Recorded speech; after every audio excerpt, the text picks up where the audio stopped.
dwelling in the darkest depths of the mind. It's time for Mark D. Valenti and Brain Burrow.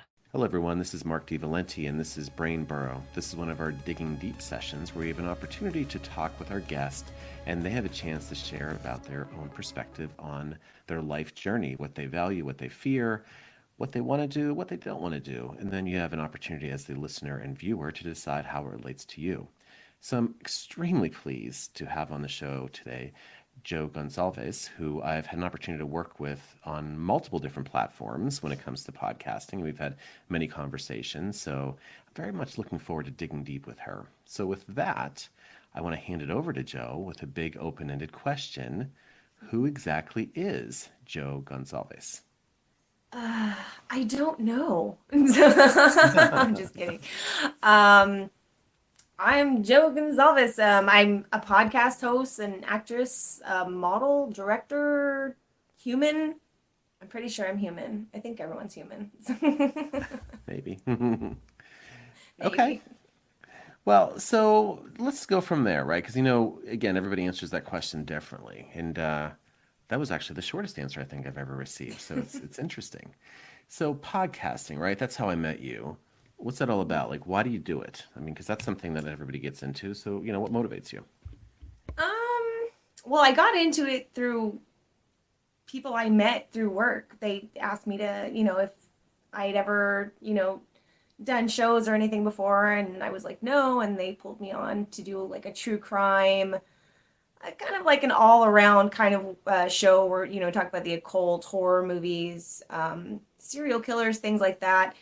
And after a couple years, I decided that, I really enjoy doing this so much, and there's so much that I want to talk about, that I decided to do one on my own and kind of, play on my own terms, if you will, and just see if I could do it, because when I joined a network that, kind of went by not necessarily their rules, but their outline, their setup, on their terms, basically. And I wanted to do it myself and see if I could do it, like it, I don't know. For some people it looks very easy. So Well, is it easy for you? I think it's easy. I think it's fun. I think it's a lot of fun. And I think that's what makes it kind of easy for me. On top of being able to do what it is that I want to do, to have control over, my topics, what I want to talk about, who I want to have on, the adventures that I want to go on, how I want to be seen and how I want to be, I hate using this word, but branded, if you will. But yeah, it's fun. That's what makes it easy for me. I mean, there are times where it's kind of like, I'm really tired. I've had a really long week. There's a lot of stuff going on. So that's the times where, for me, it makes it a little hard, is to get myself into like, okay, stop dragging your ass. Come on. You've got a commitment that you've made. You've got to do it. So sometimes that makes it a little hard for me, but I try my best to do it. So Yeah, and that's extremely insightful. And, you talked about, I was going to ask you what gets you through those times, right? Because as you know, on this show, people try to see parts of themselves as they're watching and listening. And I'm sure a lot of people out there often feel the same way as you do. Oh, I don't feel like doing this, I'm dragging, but yet they push themselves through. So how do you do that? I mean, you said it's kind of reminding yourself you have a commitment, but it can't be just that. I mean, how do you do that, Joe? well, not just the commitment, I guess. Maybe that was another short answer, I suppose. But it's the fact that I enjoy doing what I do, and I enjoy the people who decide that they want to take a chance on my show and take a chance on me, if you will, and getting to know me. And the interactions. I've made a lot of friends. I've met a lot of people. I've been a lot of places, and it's very rewarding. So it's just reminding myself that this. I really enjoy this. I want to talk to people, and that's what makes me like go do it. Go do it. It's good. It feels good for me to talk to other people. So sometimes I can't shut up. No, first of all, that's a fantastic answer. And again, you can say as much or as little as you want to on the show. It is up to you, as always. So what? So I guess it brings up another question. I like to ask lots of questions. In fact, I think you've called me out on that before. My question. No, I love for it. No, it's well, good. I'm glad. I'm glad that now I'm getting a chance to ask them all of you directly. So you talk about other people getting to know you, and clearly you're somebody, and I've appreciated even talking with you about things and connecting, and again, as I mentioned before, you're one of the reasons why I thought, okay, she seems to have a good time doing these podcasts. Maybe that's something I want to do as well. So you're again, I wasn't kidding when I said that you're one of the people that made me start thinking about this. So thank you for inspiring me. But Oh, well, thank you for going through with it because I love hearing when people, say things like that and they go out and do it and they succeed at it. And you have very much succeeded. And I mean, I know you haven't been doing this very long, but your numbers are outstanding. The people that you have on, like, you have amazing guests. And it makes me feel good. Not because, I'm not like taking credit for anything, don't get me wrong, but it makes me feel good that in some way I was like a part of that, and to see your growth and your success. I love it so much. thank you. Well, first of all, that says a lot as a human being that you're able to look at other people's success and say, okay, that's great, that's outstanding. And I mention that not lightly, Joe, because a lot of people, especially in the business that we're in, look at other people's success and say, ugh, what's going on with that? Why can't I do this? So, Joe, how are you able to come to that? I know it's not just with me either, because I see you talk positively about a lot of people. How are you able to adopt that mindset?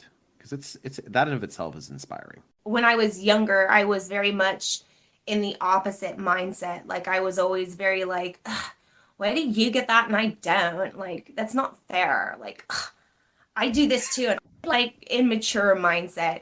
And I think just having different experiences with different people and being around different people who had more of a mature started making me realize, hey, I need to back up. I need to chill and rethink things. It's not always, it shouldn't always be so negative. You should be happy for other people because you want people to be happy for you too when you do things. It feels kind of crappy when people are like, towards you. So why be that way towards other people? Negativity breeds more negativity. I want to live a very positive, healthy life. So I don't know, like, it's kind of hard to explain, I guess, but getting yourself in the mindset that you shouldn't be so negative, that it's okay, if you're not happy with something that's going on in your life, you need to look at it and reevaluate what's going on and figure out how to make it better, because really at the end of the day, your choices and your decisions are on you, not other people. What happens in your life is usually something that you are doing, whether it's right or wrong, and not someone else. So I think that answered your question. It does. Of course it does. And I think that's it, right? It does start from yourself. And you can choose if you want to live a positive life or focus on the negatives. And there's something called the accountability ladder, which I'll put a link to if you may not, you may be familiar with it. I don't know. And it basically uses our language, right? High on the accountability ladder are things like, oh, okay, I screwed that up, but I can work on it. Or, I'm responsible for this. Here's what I can do differently. Low on the accountability ladder is, no one ever told me about that. Or, huh, why is that happening? Or everything happens to me, woe is me. And I hear you talking, and you're very high on the accountability ladder, taking responsibility for your own emotions. So again, it sounds like you over time, as we all and when we're younger struggle with that, but over time you've learned to kind of take control over your life, basically. Oh, I don't know about all that, but as far as that goes. I would say you are, and I know you're always very modest whenever we talk, so I'm not surprised that that's your answer to that. Well, so then I guess that brings up another question too. What exactly else do you want to work on about yourself, Joe? I mean, because you've come so far, you've made changes. What else do you think you want to work on? um, Honestly, I want to work on being a little more outgoing than what What? I I'm actually I actually have a lot of anxiety, like, even coming on. I mean, I've spoken with you millions of times. I still get a lot of anxiety, and I'm very nervous when I go to talk to people, even though I've met them, talked to them a million times. To relax and work on, not to worry about so much. It's gonna be okay. You're not gonna bite me. You're not gonna crucify me. It's gonna be okay. So Well, yeah, I mean, you're right. I'm not going to do either of those two things, but it's interesting, right? Because if people are, as I kind of alluded to this, if people are looking at you, they're like, Joe's always outgoing, Joe's always talking, Joe's already there. So it's an interesting, switch behind what's going on behind the scenes versus what's you're putting out there. So you still chose to do this, though, right? You're still choosing to push through your anxiety. How are you able to do that? Because there's a lot of people that have anxiety, social anxiety, who choose not to do it. So how are you able to make the choice and do that and do what Um, you do? Well, it's not easy. That's one of the things that's not easy, at least for me, doing podcasts. Because, like I said, you get times it's the anxiety, especially when I'm tired, the anxiety gets a little higher. It's a little harder to manage. I just do it. I try very hard to challenge myself. So I just try to push as much as I can. Just give myself a pep talk, take a couple breaths, hurry up and do it. Because once you push that go live button, that's it. You've already committed yourself. Yeah, I mean, this show is, as you know, is pre-recorded, so there's a sense of buffer there. You do your show live, Mhm. and you get the sense that even though you've done this a few times, you still have a little bit of certain feelings when you do that, when you push that button to go live, even though you've done this so many times already. Oh yeah, I definitely have anxiety every day that I go on. Even when I have friends that I've known for 20 years. Hmm. I have a guest every once in a while that I've literally known for 20 years, and I still get anxiety when they come on. It's just like I don't know why I do. I just do. But I just push the button and go. So I have no going back. I don't know. I like to put myself in those situations where I don't have a choice but to do it, and that's how I get myself to do it. So, Yeah, and again, you still choose to do it. So, and I think that yeah. in of itself is commendable because again, it's still always your choice, and that's commendable, Joe. Um, I'm going to ask you probably a more uncomfortable question. What? Okay. Don't worry, it's nothing crazy or anything, but it's something that may be uncomfortable for you. What is it that you feel that you do well? Ooh. Uh, Go to work every day on time and never late. So, except for that one time I slept in on accident. Okay. So I guess punctuality, I guess, is the you one tell thing me. I'm You good tell at. me. Okay. So Yeah, what I is that? get What? just punctuality. Okay. So what? All right, we're gonna dig a little deeper there. What is punctuality? Okay, that's sort of superficial, but what is that like? Why is that important? Why did you choose that topic to say you were good at Um, that? I don't know. I guess I don't like disappointing people, honestly. Like, Okay. so if I if I'm committed to something like a job or, a show or something, I don't ever want to be late. Although there has been plenty of times on my show beyond my control that I have been late, but it drives me insane to be late. It really does. Like if I've always grown up with that if you're not 15 minutes early, you're 15 minutes late mentality. So it's just, I don't know, the anxiety pushes on me more for things like that. So I'm just like, I have to do it, I have to do it, I have to do it. Make sure you're on time, don't be late, don't let people down, kind of do. I mean, it happens, human, it happens, but I try very hard not to do those things. So that's probably one of the best things I'm good at. Okay. So being punctual is something you're good at, but it's not just about being punctual, it's the idea of making sure that you follow through with commitments that you've made to people, Right. which is the actual strength there behind that. Okay. I'll take well, that. how do you feel about that? How do you feel about if you make a promise to somebody that you're reliable and you follow through with commitments? I mean, how do you feel like identifying that as your strength? It The sounds good ability to to. me. So, I'm horrible. no, you're not horror. Again, no right or wrong answers. Who knows where the conversations go? But I wonder, Joe, why is it sometimes hard for you to accept positive comments or compliments or affirmations about yourself? I honestly don't know. I don't know. Okay. So, Then I guess the flip side of that is there ever a time when you do feel comfortable receiving positive comments or focusing on your positive attributes? um, honestly don't know how to answer that question. I don't know. For some reason I always get uncomfortable with positive stuff. I honestly don't know why. Maybe because I was such a negative person before. Maybe I feel guilty about accepting things like that. I don't Hmm. know. But it's, I don't know. It feels weird when people comment at me. It's like, why? So, Hmm.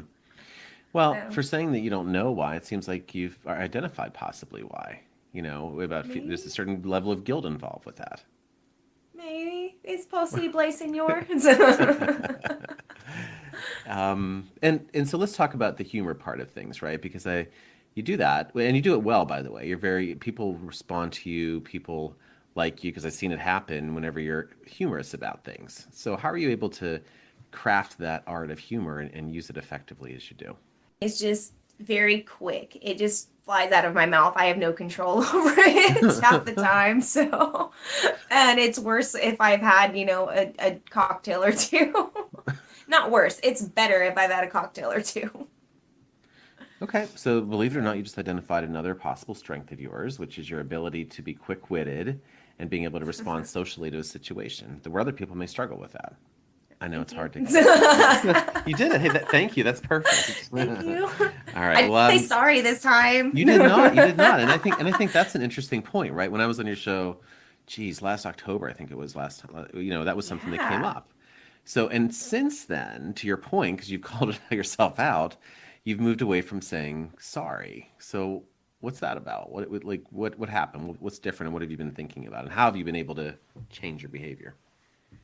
Um, Honestly, I don't honestly know how much better it's gotten, but it was when you were on my show because a lot of people say that to me. And then when you had said it to me, it for some reason it really snapped in my brain. It's like, man, I really do need to stop doing that so much. I think in some ways it makes me seem maybe weak. If Hmm. that, I don't know if that's maybe too harsh of a word. I'm not sure, but it, I don't know. Like I do need to stop saying sorry so much because a lot of times there is no need for me to say sorry. There's nothing to be sorry about. And Right. it just comes out. It just, I don't know. It's just like not an instinct, just a natural reaction just to say all the time. And I do Sure. need to watch that a lot. So, because like I said, there's a lot of times there is no freaking reason for me to say sorry. So, That's right. but Yeah, yeah. Thank you for talking about that for a minute. And you're right because the things that most of us apologize for are just us being human, and things come up. And if you're not hurting somebody or hurting somebody's property or making somebody feel purposefully bad or even accidentally bad, there's no reason, right? Sorry is meant to. Again, we talked about this, right? If you hurt somebody in some way, you're above them because you've taken something from them. A true apology is meant to even out the playing field. And to your point, most of the time, you've not done this to somebody. In fact, if anything, Joe, I see you lifting people up a lot with your conversations. oh well, thank you. I enjoy Yeah, sure. people. So. Yeah, no, I know, I know you do. So, and I think, I want to talk more about the future. So, what is in the future for you? Where do you see yourself? And this sounds like a job interview question, and it is I not. know. But it's like, yes, where do you see yourself as your? But yeah, I'm very curious, like, because you've done so much already. You've made, in spite of anxiety, especially, you've actually done really well in an environment where it depends on a lot of interaction. So, where do you see yourself moving forward?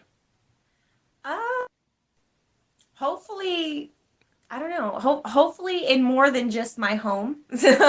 Okay. I'm trying to venture out more, and I want to film a lot more. I want to travel. I want to show everybody stuff that they may not know exists out there, and introduce them to people they may not know are out there. Kind of like what I do with my show, like bringing a lot of people on and sharing them, on my platforms, for people who may or may not know that they're out there. So just adventure time. Yeah, I mean, and you've been a tremendous magnifying glass for a lot of people who see your show and see people on the show, see your genuineness of wanting them to succeed, and it's allowed people to get additional exposure. So you've been doing a lot of that. Yeah, and so and then we talk about the future and kind of venturing out. And I want to talk about the film because I know that you were talking about filming, and I know that, and if you want to talk about it, because I think that's an interesting topic. of the project you're working on. I think it's actually pretty fascinating. But it sounds like moving forward, you want to venture out, do more of the connecting people, get more people exposed and network. And you're actually helping people network, I think, and that's extremely important. So, talk about the film. Talk more about this project that you've been working on, please. It's called Lore. It is it's a Christmas horror anthology based off of Icelandic holiday tales, pretty much, because we get a lot of our Christmas, if you will, from other folklore and all that. And we've kind of just bastardized it and made it our own kind of thing. We have, like, Santa Claus did not wear red. He used to wear blue. Coca-Cola bought it out and changed it red. We've done whatever we wanted to with holidays. But it's kind of a modern telling of the Icelandic Christmas holiday. And there's different stories that I picked with it. I like the Yule cat, which goes that it's like a little demon cat. It goes out, and if you didn't get new clothes for Christmas, or you didn't get new garb for Christmas, Yeah. the Yule cat would snatch you up and take you back to the Christmas witch, basically, to eat. So yeah, these are all Icelandic holiday stories. Yeah, so a bunch of them. I mean, there's these guys called the Yule Lads. There's 12 of them. They kind of remind me of Snow White and dwarfs, because they're kind of like the dwarfs, but they all have different things that they do that makes them, mischievous and evil, if you will. Like, if you kid, one will come and leave like a potato in your shoe, and there's another one will come and eat your dirty dish, the crumbs out of your dirty dishes, if you just, a bunch of crazy stuff. And like I said, there's a Christmas witch basically in there that eats children that have been naughty. So I'm just taking different of their folklore and just turning it into 3 little short stories and putting it together as one film. There was some delay because of COVID and everything that was happening, because I started it last November and it was supposed to be out at Christmas. That didn't happen, obviously. So,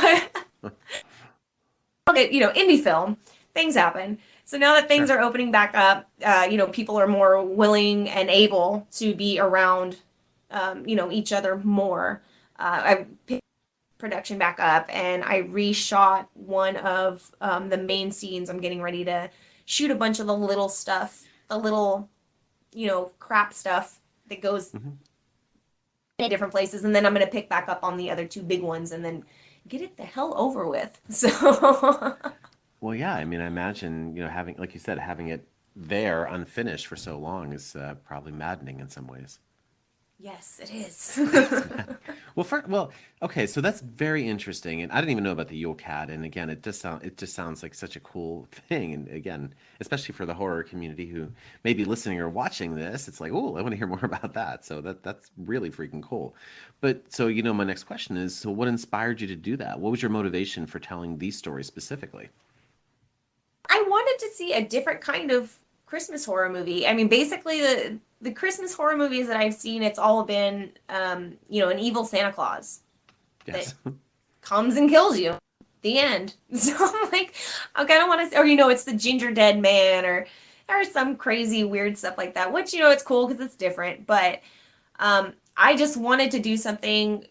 Somebody else might have had the idea somewhere else or something similar. I don't know. I've never seen it, never heard of it, but I wanted to try to do something different, killer Santa Claus deal. So, Right, or Krampus, who seems to be like there's like 10 million movies about Krampus, as well. So yeah, so this is yeah. definitely different, and that's really really cool. I guess another question I have for you is you have this unfinished project, right? Something which again you're passionate about, but now you're at a point like, okay, I just need to get this done. I mean, how does that feel to have this unfinished project and production sort of sitting out there? I have anxiety because I was to have it in, like I said, at Christmas time in December. I have people who've supported the movie financially, or just supported the movie by being around and helping their time, which, to me, that's worth something, And just to not have it done, it bums me out and it makes me kind of feel like I let people down a little bit. Although I know people in the community, they understand because it didn't just happen to me, it's happened to a lot of other people. We've all had to come up with creative ways to get things done the best we could get them done, but I didn't do it that way. Like I need to be out and in places like physical locations that was kind of difficult to get to before. Sure. I just want to get it done, and I don't want to get it done quick and do a sloppy job at it because I don't want people to go, oh well, this what did I support? To see that I did take time into it and that I did have a care for it. Sure. But at the same time, I just really want to get it done and get it out to people who've been waiting on it. So. And it actually goes back to what you said earlier in the conversation is one of the things that motivates you is supporting others or maybe not disappointing others. And it seems like part of this motivation is making sure you're not disappointing those other people. I hate doing that. Right. When do you take time for yourself? You spend so much time and energy, looking out for other people, trying to support other people and network, help other people network. And when do you take time to take care of yourself? I like doing what I do. To me, it's fulfilling to me. Okay. So I guess I don't really ever think about like that I'm not taking care of myself. I Okay. don't know if that makes sense. No, it does make sense. Okay. There's a couple of different definitions, right? Burnout is whenever you are doing something that you don't feel passionate about, that you don't like to do. In other words, if I spend an hour a day entering data into a computer, it's not something I want to do. I could get burned out from that hour a day. But I may spend 10 hours a day working on the podcast or doing something else and not get burned out. What I'm hearing from you, you can get fatigue from just the amount of hours you're working, even if it's something you like. But from what I'm hearing from you is this is how you're getting your energized, your battery refilled is by doing all this stuff and helping other people and connecting with other people. Absolutely. I do have I don't know if you've ever, I'm sure maybe you've been on a stage and you've ever had to like speak or do a Hmm. play or Hmm. anything like or perform in front of people. You Yes. get that like adrenaline rush. And then when you're done, like lights are off, you exit the stage and you still have that like going in you. Like that's Hmm. what I feel even though I come in with total and complete anxiety and just mumble mush mouth sometimes for the first 5 to 10 minutes. At the end of it, I am very like charged and I'm very pumped. And if I wanted to, I could go run around the block if I wanted to because it's still setting in me. I have to like really sit and calm myself down, disconnect myself, I guess, from being done with the show. And now I'm home. Now I'm Joe. Now I've got a family and a home to take care of and relax. That was a wonderful answer, by the way. It was because I think you made a great connection that a lot of people struggle with, which is these anxious moments, especially in social situations. I think the stage is a great specific analogy for that. Getting through it, feeling energized, and then afterwards being able to almost compartmentalize. Right. Thank Uh, you. Now, I would. This is a time when I would make some kind of random reference and say, "Any last words, Joe?" But that's your show. But I do want to ask you the question: what do you want people to walk away with after listening to you, after viewing you during this podcast? What do you want people to walk away with thinking about Joe Gonsalves? Maybe I'm a safe space. It's okay to come over here. That's a great answer. So, what does that mean? Safe space? Okay to come over there? I'm not gonna. I'll tease you and I'll give you a little bit of a hard time, but I don't mean anything by it. I'm a very open person. I enjoy it when people are open with me. I like it when people are comfortable around me. You can be comfortable around me. It's totally fine, guys. So, judge you because there's no reason in judging people. Everybody has their own struggles that they have to go through and deal with. That's part of life, even though it's all different for everyone. Um, yeah, you just come on. It's cool. You can come over here. This is a safe place. I'm not gonna judge you. We can all be friends. We can all get along. We can all have fun. And I think again, for as many times when this conversation's gone, you're like, oh, I don't know the answer to that. You have a great answer, by the way, and that's a fantastic answer. You want people to walk away with that. So thank you for sharing that. And Joe, I do want to thank you again for coming on the show today. Again, you have been a great collaborator on many different things, and like I said, inspirational for the work you've done. So I just want to thank you for spending time with us today. Thank you for having me on. I was really like, oh yay, I want to go on Brain Burrow. This is gonna be great. I acting with you. You are like one of we kind of reflect. That's probably the wrong word. Bounce off of each other pretty well, I feel. So Yes, it's always a good time. It is. I appreciate that. So yes, I really do appreciate interacting with you, and this has been no exception. So thanks for that. So, Thank you. no, my pleasure. All right. So I want to, of course, thank all the listeners and viewers out there who were tuned in today. And on behalf of Joe Gonsalves, I mispronounced your last name. So on behalf of Joe Gonsalves, this is Brain Burrow and Digging Deep. So thank you and have an amazing rest of your day. Thank you. You just dug deep with Mark D. Do you want more? Follow Mark on Instagram at Valenti Horror and subscribe to the Brain Burrow podcast.